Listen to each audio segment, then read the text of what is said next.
Hi everyone, I'm Sukmin in KAIST and happy to present our paper, OpenCoS, Contrastive Semi-supervised Learning for Handling Open-set Unlabeled Data.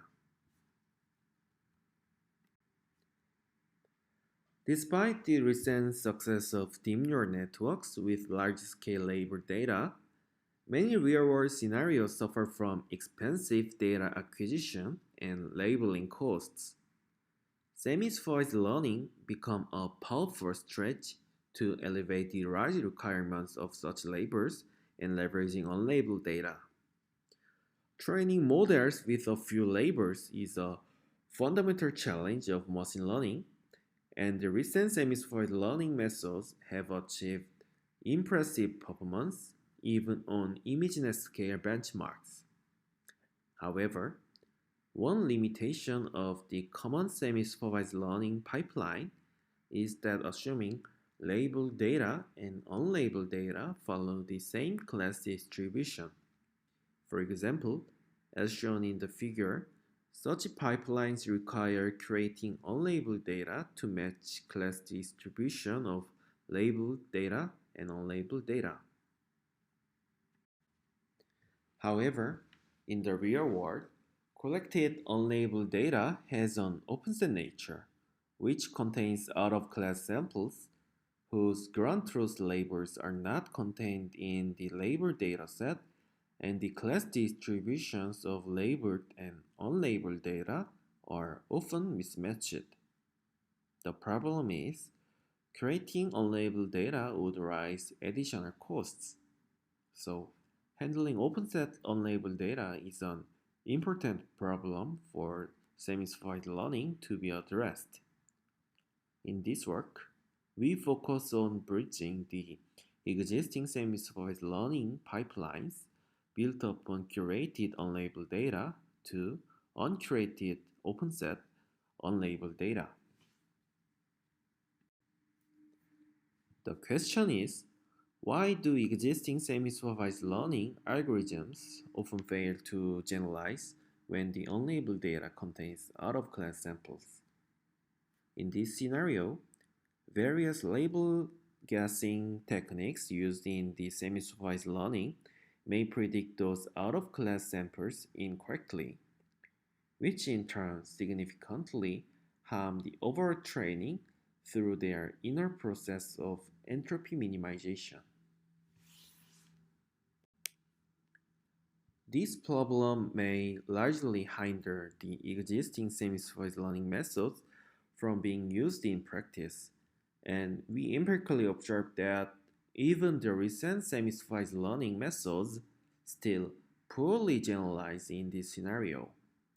The figure shows the effect of out-of-class unlabeled samples in semi-supervised learning on varying proportions to the training dataset. Specifically, it compares the test accuracies of remix match from scratch, fine-tuned from pre-trained model like contrastive learning Sinclair, and our method on Cypher 10 dataset. Overall, the performance of remix match rapidly degrades as the proportion of out-of-class samples increases in unlabeled data. In contrast, our method successfully prevents the performance degradation of remix match even when out-of-class samples dominate in-class samples, such as 80% of high proportion. The main question is how to handle the open-set scenario. Our main motivation is that the recent self-supervised learning schemes such as contrastive learning can provide separable representations of in-class and out-of-class samples in an unsupervised manner. In a high level, our key idea is that designing detection scheme for out-of-class samples in unlabeled data through the pre-trained representation and assigning pseudo-labels to the detected in-class and out-of-class samples. In overview, we propose OpenCoS, a simple framework for open-set semi-supervised learning with following procedure: detecting in-class and out-of-class samples with pre-trained model, and semi-supervised learning with proposed labeling scheme.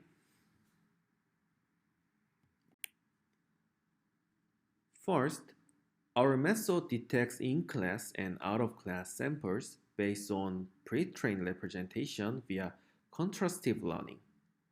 By using labeled data, we define class-wise prototypes and define a simple yet effective out-of-class detection score based on cosine similarity between unlabeled samples and the prototypical representations, which are averaged representation of labeled data.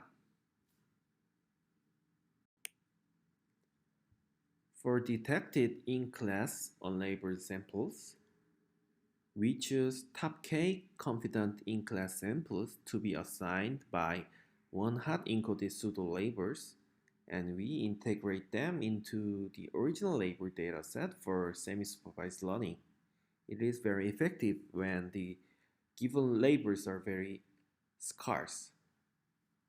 And for detected out-of-classes samples, instead of filtering them out, we assign soft labels by modeling their posterior predictive distributions in terms of in-classes by using the prototypical representations.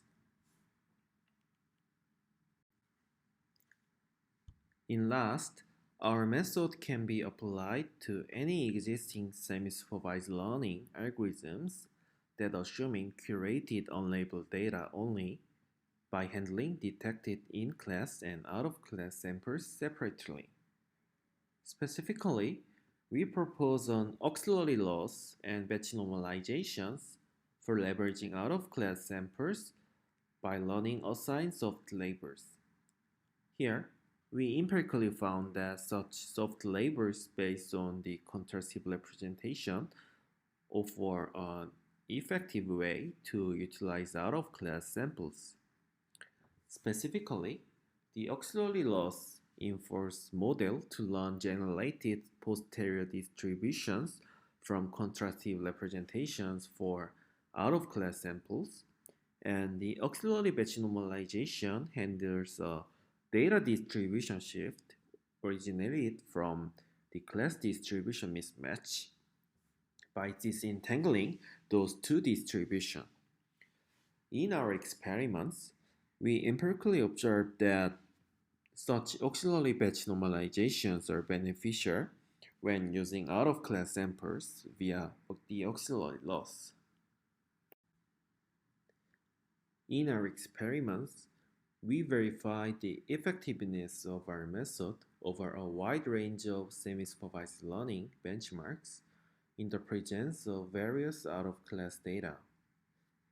Specifically, we consider extremely label-scarce setups on Cypher 10, Cypher 100, and ImageNet benchmarks, and configure OpenSet setup by additionally assuming unlabeled data contains samples from an external dataset such as SVHN or tiny ImageNet datasets. We also configure class split setups like 6 animal classes and other 4 classes in Cypher 10. For ImageNet, we design 9 superclasses of ImageNet and define fine-grained classification tasks to classify subclasses using the whole unlabeled ImageNet data. Overall, our OpenSet configuration is challenging because out-of-class samples are dominant in unlabeled data, like 80% proportion. Then, we pre-train LesNet and Vision Transformer by using self-supervised learning methods SimClear and Dino respectively. We fine-tune the pre-trained models with any existing semi-supervised learning algorithms, and we denote those fine-tuned models by adding FT, for example, remix match FT. And we also denote our method built upon an existing method by plus OpenCoS. For example, remix match ft plus OpenCoS. For baseline, we consider the state-of-the-art semi-supervised learning baselines like mix match, remix match, and fix match, and open-set semi-supervised learning baselines like open match, and self-supervised learning baseline like linear probing or Sinclair V2. In detail, our method consistently improves its backbone method and outperforming the other baselines simultaneously on both 4 labels or 55 labels per class are given. Here, we configured 80% of unlabeled data as out-of-class samples in total 50K training samples. Specifically, overall baselines including open-set semi-supervised learning methods suffer from overfitting when the out-of-class samples are given under a high proportion. However, our method improves the backbone baselines more than 30% of test accuracy on Cypher Animals benchmark. In ImageNet scale, our method still effectively improves the baselines and largely surfacing them in a larger and more complex image dataset. This result shows the efficacy and scalability of our method to the real-world data. In our observation study, we observed that the individual components of detecting out-of-class samples, auxiliary loss for learning out-of-class samples, and auxiliary batch normalization, and top case pseudo-labeling for in-class samples, and they have an orthogonal contribution to the overall improvements. In last, we also evaluate our method on Vision Transformer pre-trained on ImageNet by Dino. Our method still outperforms its backbone baseline on 9 ImageNet superclass benchmarks with a large margin. It showed that the compatibility of our method with other advanced self-supervised learning schemes and architecture for pre-training. In summary, we newly found that such a label-free representation turns out to enhance model generalization due to its robustness on de novo out-of-class samples and successful performance on identifying out-of-class samples and label-efficient transferability of high-confidence samples to the downstream tasks. Our work highlights the benefit of unsupervised representations in semi-supervised learning under a new perspective. We also believe that developing algorithms to leverage out-of-class samples would be an important direction for semi-supervised learning in the future. Thank you for your attention.